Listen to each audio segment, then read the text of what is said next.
बागेश्वर धाम निराला, बैठे जहाँ बजरंग बाला, दुखियों के हरते सदा कष्ट है।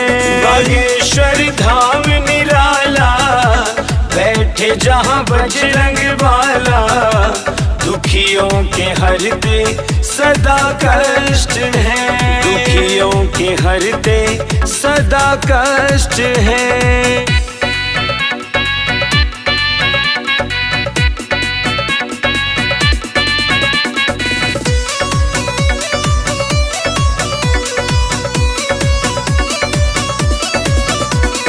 दूर दूर से परेशान नर नारी आते हैं, आकर के बालाजी की अर्ज लगाते हैं।